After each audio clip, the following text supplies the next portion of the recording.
Hello, everybody, and welcome to Don't Tell Me to Relax. Today, I am joined by two of the UK's leading reflexologists. I don't think it's an exaggeration when I say that, but I am going to lead London's or the UK's leading reflexologists to introduce themselves and tell us a little bit about the work they do because they both work within the team for me, but they also have their own businesses. And we are going to be talking with this episode all about the 2 week wait. But before we get into that, Katy and Carly. Katy, do you want to go first as you're next on the three-way screen? Do you want to introduce yourself and tell us about what you do? Hello, I'm Katy. I'm a reflexologist and fertility awareness mentor. Got my practice in East London. I'm about to open my own clinic, which is very exciting / utterly terrifying. And then obviously work down south with Hannah and Co. So yeah, that's me. All right, Carly, over to you. Hello, I'm Carly Garrett, and I'm also a reproductive reflexologist and I'm a fertility coach. And I work from home out in Surrey and also in southwest London. So supporting clients, mostly trying to conceive, just as Katie does. And this week we're going to be talking all about the 2 week wait, which TWW, as it is known. I thought it would be good to dedicate a whole episode to this because it is often the most difficult time, certainly when somebody is going through IVF and fertility treatment.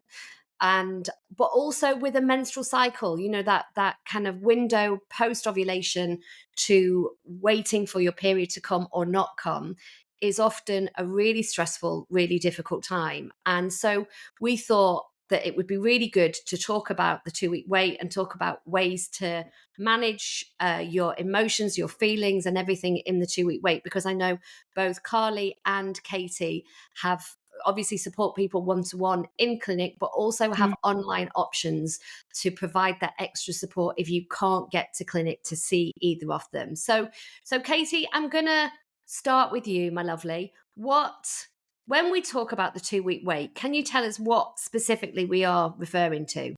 So yeah, the 2 week wait typically is in reference to when you're waiting to find out if you have a positive pregnancy result. And um, like you were just saying there, it can be a really challenging time. Like a lot of uncertainty and anxieties can come up.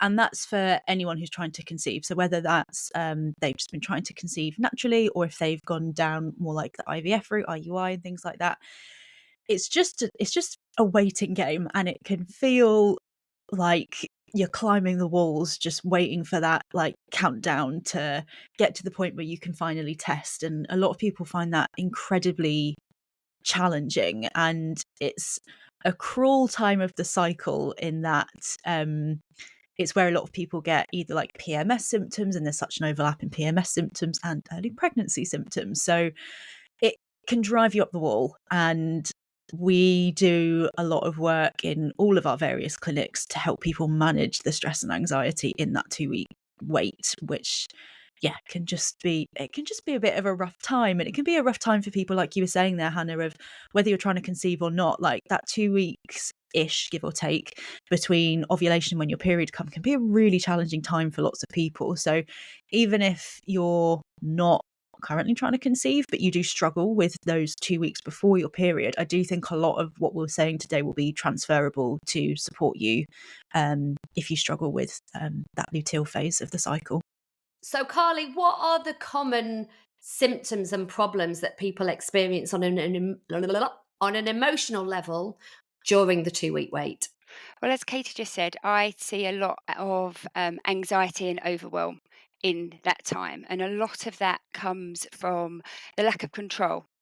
And as with everybody when they're trying to conceive, there is a lack of control in so many different areas, and a lot of the work that I do is about focusing on what control we can take. But what we find in that 2 week wait is that there are so many areas leading up to ovulation that you can control. You can control tracking your temperature, your cervical mucus, weeing on the sticks. You can control taking your medications, your scans if you're going through IVF. And so what happens is once you've ovulated, you've got that long stretch of time where it's completely out of your hands. And so for me, it's about having some tools and techniques for controlling the overwhelm, knowing that you are going to be feeling anxious, knowing that your hormones are against you at this part of your cycle anyway, knowing what kind of almost pre-ovulation, looking at how your cycle normally is and what your needs are in that luteal phase of your cycle, in that latter half. And as Katy said, PMS, what do you need to nurture yourself? What do you need? What do you need to put into place to help you get through that time? Yeah, and that's a really nice idea, isn't it? That idea of planning ahead before you're in it, because Mhm. when you're in it, you can't get out of it. Like once Yeah. you're in it and you've gone in, and I'm talking about just from a personal like cycle experience. When you're in the depths of that despair, you sometimes you don't even know that you're in it, do you? Until your period starts or until the hormones shift. You have you don't you sort of can get a bit stuck in it. So I think that idea of preempting it and thinking about it Yeah. before you go into that phase, whether it's a natural cycle or assisted conception, is a really really sort of helpful tool to think about. And Katie, what about the physical side of the 2 week wait? What are the common physical symptoms that people experience? Yeah, so when we're in the 2 week wait, progesterone is that hormone that's the dominant hormone. And we've talked at length on this podcast about like what the kind of how progesterone can make you feel, whether you've got like enough of it or not enough of it. So progesterone by its nature is quite a calming hormone. So for a lot of the kind of second half of the cycle, in some ways, you're going to feel maybe, well, calmer maybe isn't the word to use in the context of the 2 week wait, but you maybe not have as much energy as you did like ovulation. You're naturally going at a bit of a slower pace. But other things that can happen in the 2 week wait from like a physical standpoint are things like maybe you're going to experience a bit more bloating and things.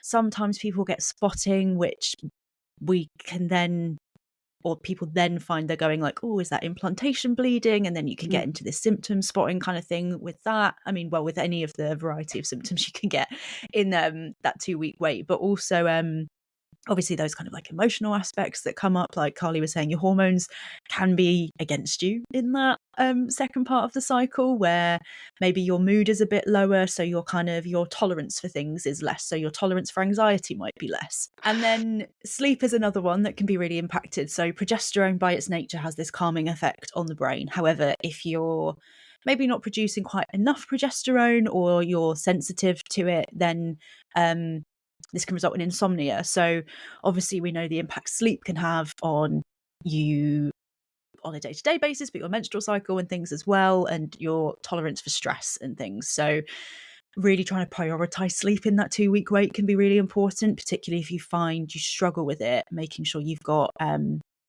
things in place that will help you get to sleep a bit earlier, and all those kind of getting those basics in that are just going to really support you when that anxiety and overwhelm is far more present than perhaps it is at other times. You probably don't want to be going anyway, to be honest with you, but you really do not want to be going in that luteal phase of your cycle. Also being aware that when you are experiencing anxiety, stress, overwhelm, your body is in the fight or flight state, and so therefore you are looking out for danger. Your brain is trying to protect you, so you're constantly, and I think just being aware of that can really make differences. And you spend so much time and focus on things that you shouldn't be doing and you can't be doing. So let's look at it from what exercise what exercise would I like to be doing in this second half of my cycle that is going to support my body, as opposed to doing HIIT classes or so Mm. forth. And so really just, and factoring in nice things, bringing in nice things that you really want to be doing, and trying to gain some element of fun. Also questioning, there's a real divide by, from what I see with my clients, of testing early or not testing early, and really questioning again in that first half of your cycle, is that something, what am I going to gain from that? Because what I see quite a lot is that I have clients that test early, and just to ask, just to question yourself, if you get a negative test, you're going to continue testing.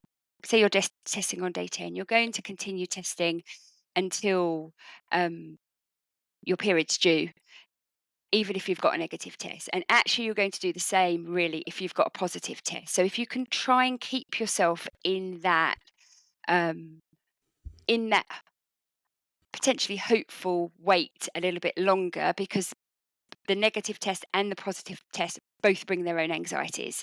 And so just, it might be the right thing for you. Everybody's different, but just thinking things through, planning things out, and seeing if what would work better for you. That's really, really good advice, especially, I guess, like we were just saying earlier on, about thinking about what you're going to do, like what is your plan? So are Mm, you going to test or are you not? And sort of making that decision before you're in it, because as we just said before, when you're in it, you're in it. And it's yeah, quite difficult to really be objective about whether what you're doing is the right thing for you or not. So I think absolutely. that's a really great tip. And also Katie, Googling. Oh, sorry. no, But gone. also Googling. Yes. It's a bit like saying, I'm going to go on a strict diet and I'm not going to eat any sweets. For many people, that's not possible. So with Googling, let's set a time limit on it. Let's say I will allow myself to Google or research, or yeah, mostly Google, for a certain period of time a day, or just say to yourself, only a couple of times during this 2-week wait, and just again have some kind of idea. You might break that, you might crumble, and that's okay. But again, just by trying to put these plans in place, I think can really trying to lessen the burden, and give you a plan and give you some control, because Yeah. there's so much control taken away from you Mm. at this time, that by doing that can I personally think will really help. Yeah. Lovely. Yeah, I Katie, have you totally. got anything to add? Yeah, a couple of bits. I could totally agree with everything that Carly just said, like absolutely every single piece of it. I'm like, yes, yes, yes, yes, yes.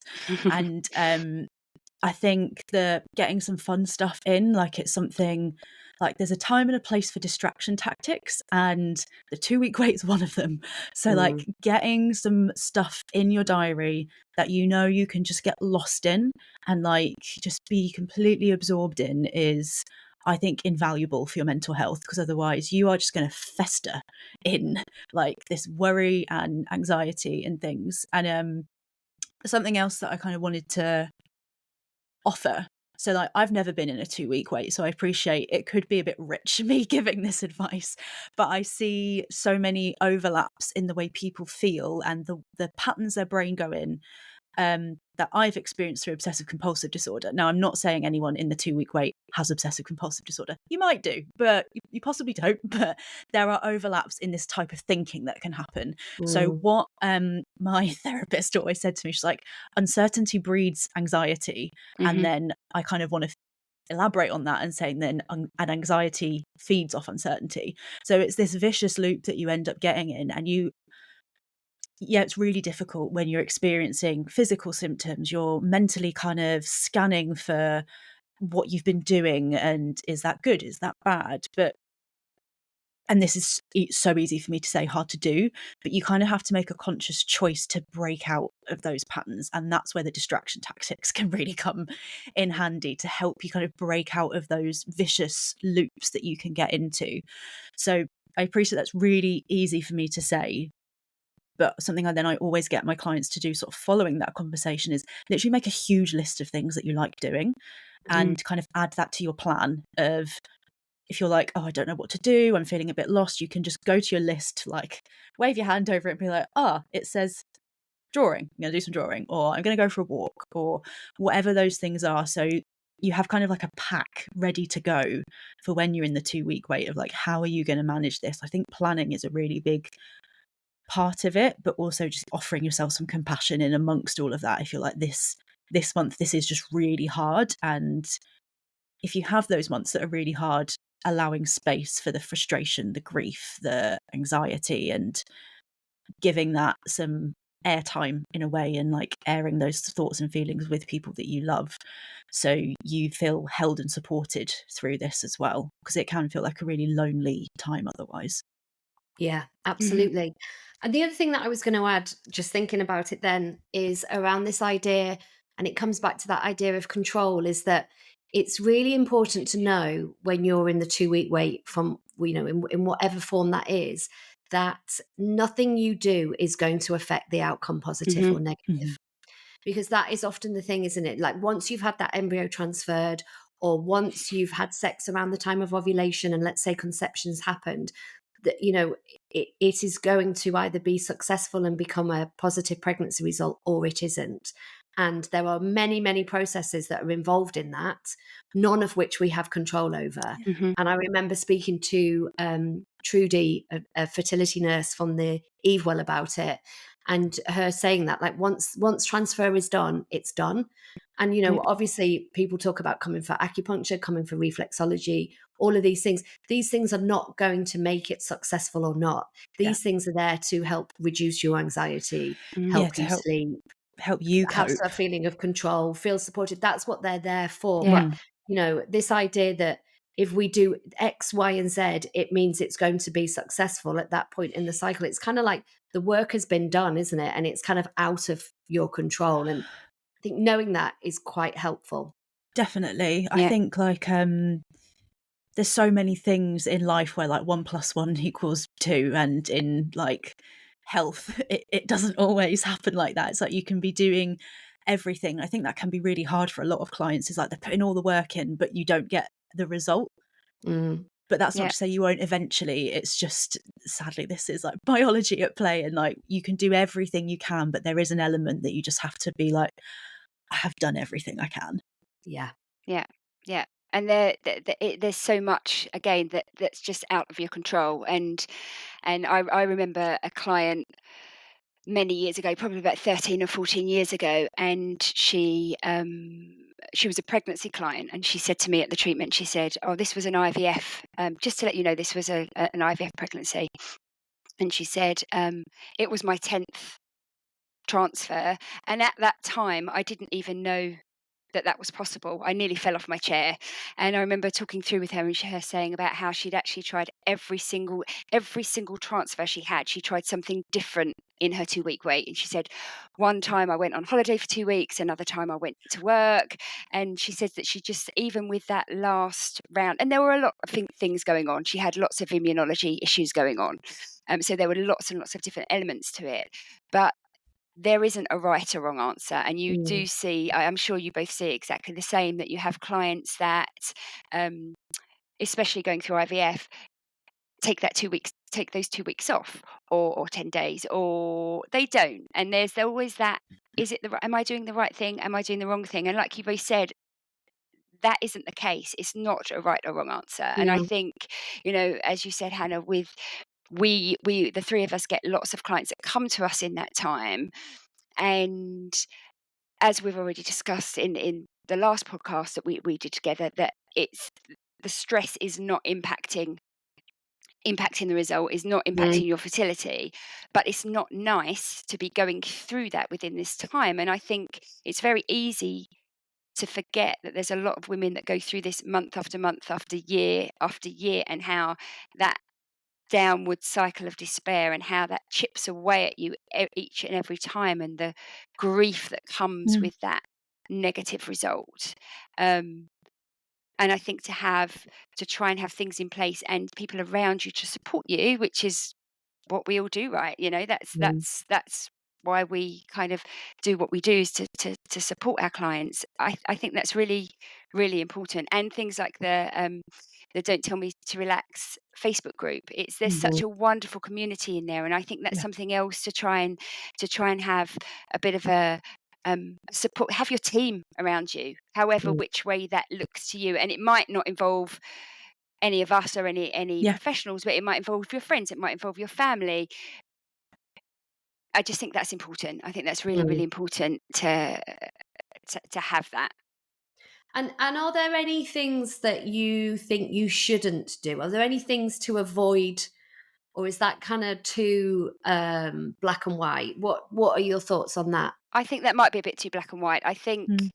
you know, when you said that, kind of what came into my mind was Googling excessive exercise, but they can all be done in moderation, can't they? Everything can be, think about your exercise and think about what that kind of high impact is doing to your body and just tailor it back. I'm sure, again, you both have similar clients to me where it's a case of that they're very um, high achieving, hard working, hard exercising Mm. women, and when it comes to I don't want to do yoga in the 2 week wait, it's not it, I don't feel like that's doing enough for my body, but sometimes it's challenging that and finding the right kind. You don't have to just do yoga, but there are just softening things and setting Mm. boundaries around the amount of time you're going to research. I had a coaching call with a client last week, and we spent pretty much the whole session talking about how she could literally put boundaries around things that she was doing to make them more manageable, so they didn't completely take control of her life. So I Mm. don't think there's a case of, I suppose, not going out and drinking a bottle of tequila would be on the Mm. list of things definitely don't do. But as Katy said, be kind and compassionate to yourself and know that there's no doubt you're doing everything that you can be doing. Anything do you think to add? I don't think so. I think just like the main things is like, as we've been saying, it's about understanding what you need. So maybe there are Mm. things for you that are like absolute no goes where you're like, I'm not going to be around certain people, the whole boundaries Mhm. thing. Or I think it really is about like tuning in to you and what you need. So I think maybe that requires a bit of reflection on when you've been in stressful situations before or like high anxiety situations, like what are the things that have really like nurtured you through that time, and knowing what they are ahead of time, that whole kind of like being able to call on them in times of need. Because when you're in that like difficult place, then it can you sometimes don't know what you need. So if you kind of have something that I sometimes go through with clients is like something for yourself or to share with like people around you of kind of just I mean, you could call it like traffic light communication, or you can call it whatever you want really, but basically when you're good, you're in the green zone and that feels like this to you, and you can communicate in certain ways, you can give support. Like what support can you give to your partner?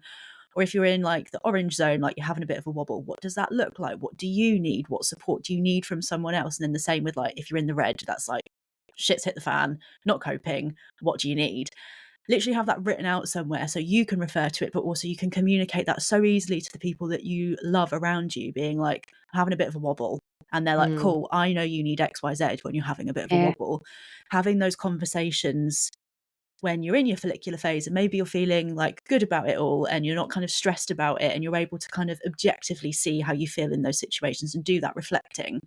So then if you're in those places later, you can just say to your partner, best mate, a practitioner like us, you're like, I'm in the red, or like whatever you want to call it, and people around you know exactly what that means without you having to try and communicate it.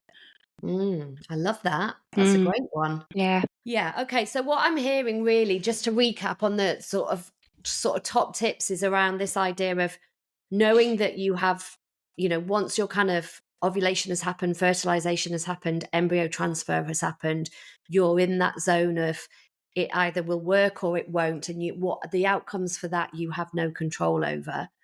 So reminding yourself of that, but then also planning ahead and thinking about what can you control in this period of time, and avoiding the things or the people that, annoy you or trigger you, and being really, really kind to yourself, looking after yourself, going to bed, whatever it is, it's different. I guess the thing that to take away from this is that it's different for every single person, Mm-hmm. and that there is no right or wrong. It's about Totally. thinking about what your needs are and what works for you.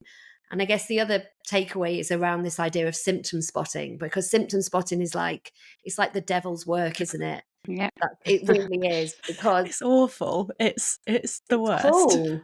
It's Yeah. just downright Yeah, bloody it cruel, is isn't cruel. it? Yeah. Like the tender breasts, the progesterone, the sickness. That a lot of my clients get sickness from Yep. taking extra progesterone Yeah. Yeah. on in the 2 week wait, and that is just evil, isn't it? Like to Yeah. start feeling sick, and you're reading into that. All of those things, I think you just have to try very hard to park them, because you just don't know what that symptom is being attributed Yeah. to. Yeah. So both of you have obviously, we do a lot of support for people in the 2 week wait, and it's often the time where we find people need the most support. And it's often the time where, if you are going through a round of IVF, you're not going for your scans, you're not going for your blood tests, you've sort of lost that regular check-in with your clinic. And so it's nice that people come and have check-ins with like practitioner like us, because we can be really there to support them, because often the clinics are like, off you go, Mm-hmm. do a pregnancy See ya. test Yeah. and Yeah. give us a call when you've got your result, which Yeah. after so much investment feels really Yeah. like, I've been cast aside. Yeah, Yeah. So like It's a being abandonment. yeah. So yeah, coming in like and checking in with a practitioner is a really good, obviously, thing to do. But Katy, I know you've got a course coming up specifically for the 2 week wait. So can you tell us a little bit about what's going to be in your course? And your course is going to be live, is that right? yeah, so it's going to be like a masterclass. So it's a one-off sesh, and it's going to be called "Conquer the Countdown: How to Not Lose Your Shit in the 2 week Wait." Love So, it. Title. yeah, I'm going to do it on the 12th of February. So it's going to be a masterclass. I'm going to be going into more detail of like that kind of like traffic light concept and some other kind of like reflection tools of understanding how you experience like stress and anxiety, and like how to kind of move forward with those things, and of course some reflexology in there as well. So it's going to be on the 12th of February, so that's a Monday night, I believe. So yeah, I would really love to like share more of this stuff like in detail with you, and like there'll be workbooks and videos and things for you to take away to like work through in your own time, so then you'll have that kind of traffic light system that you can work through yourself, and then you and your partner can discuss those things. So yeah, you'll have some real practical kind of tools to take away to help you manage the 2 week wait, whether that is with trying to get pregnant, but also, as we were saying, and I'm sure you'll have gathered from everything we've discussed, so much of this is transferable to any point of like quite acute stress or anxiety in your life, and how you can foster different practices to help you cope through that time. Great, thank you. And Carly, you have an ongoing 2 week wait course, which we use a lot for people that I can't speak today. We use a lot for people that we work with in clinic. So can you Mhm. tell us a little bit more about the 2 week wait course? Yeah, so mine, my 2 week wait course, or my kind of 2 week wait guide, is online, self-paced. It starts off with an element of coaching. So again, as we've been talking about, breaking down your cycles, what you need, what your triggers are, what brings you joy. As everything that we've discussed, and then there's the biggest element of it are lots of self-care tools. So there's some, again with you, Katy, some reflexology, so It's some because it's facial great. reflexology. It's because it's great, absolutely. So I've got facial reflexology in mind. So one to do in the morning, one to do in the evening before you go to bed. Then there are some grounding tools that you can use, if you're really feeling overwhelmed and you need to bring yourself back down. There are some just general relaxation resources. So there's quite a few different things. If you have a look on the website, it kind of lists everything that's in there. So the idea of it is, again, as you said, Katy, that it's for any kind of weight. I've called it the 2 week wait, but with clients that are going through, waiting for the call to find out if you're getting your embryos tested, waiting to find out the result, waiting for your first round of IVF to start, waiting for scans, especially if you're in the NHS and you've got this long wait ahead of you. There are lots of tools in there just to pretty much, as with everything we do, it's about calming down that nervous system, just bringing you back down Yeah. and giving you tools and techniques to have in your pocket that you can turn to them when you need them. Yeah, and that's a really good point, Carly, around this idea of what we've talked about today very much is about that 2-week wait period of time from ovulation to period coming. But you're so right in that in the fertility experience, when you're trying to conceive, there is so much bloody waiting and so much frustration, isn't there? Waiting for a GP appointment, waiting for the fertility appointment, waiting for your period to start so you can start your IVF. I mean, there's a lot where you feel like you're just life is kind of happening to you and you're in no way in control of it, which I do think breeds so much anxiety and overwhelm. So I guess it's great that this can be applied to any situation where you feel that kind of weight and lack of control. Yeah. Great. Okay, well, thank you to lovely, the best reflexologist in the UK you'll ever find. You heard it, people. I'm going to put all the details on the show notes. So I'll link everything so everyone can get access to that. And obviously, you know where to find everybody. So Carly and Katy, thank you very much for your time today. I really appreciate you sharing your knowledge and skills as always. Thank you. Thank you, Hannah. And also just a plug for you, Hannah, of everyone to join the Don't Tell Me to Relax Facebook group, because if you're in the 2-week wait, there's a huge community of people in there that will be supportive and sharing experiences. And of course, there's like a billion resources in there as well. Yes. And you know what? I've just been working on it before I've come on here. Hey. We have got a whole calendar of events that I need to start sharing with everybody, because at the moment they're all sitting on an Excel spreadsheet. But we've got so much good stuff going on in there that is completely free. All you have to do is sign up and join. And our next event is actually the tea and herbal chat run by Carly, which is on the 31st. Which on the 31st, yes, 31st. It's a Wednesday evening. Next week, yes. So this might go out afterwards. Okay. But it's a monthly event. It's a monthly free drop-in event. Nice. So you might miss this one for January, but there will be one in February. And that is just a place to drop in for free to meet people who are also in similar situations. And obviously no situation is the same, and get some really good support and nurturing from Carly. So that is also another resource available to everybody. Yeah, I've had clients join that and they've sung your praises. So definitely get involved in that. Oh, lovely. Thank you. All right, my lovelies. Well, thank you for listening. I hope it's been helpful, and I'll put all the information on the show notes. Thanks, ladies. If you're trying to conceive and feeling overwhelmed with fertility advice, then this podcast is for you. Welcome to Don't Tell Me to Relax, your fertility podcast and antidote to unhelpful fertility information. I'm Hannah, a fertility acupuncturist, teacher and campaigner for better fertility education. This podcast aims to empower and inform you about your menstrual cycle and fertility. It's basically all that information you didn't get in sex ed at school, with the aim of improving your understanding of your reproductive health and optimizing your fertility. If you've enjoyed listening to this and want to find out more, then come and join my free community in Facebook. We have loads of resources. You can catch up on all our previous webinars and be the first to know about forthcoming events. To sign up, just follow the link in the show notes. And if you'd like to work one-to-one with myself or one of the team, then please see our website, hannahpern.com, where you can book in directly or organise a discovery call to find out how we can support your fertility and your reproductive health.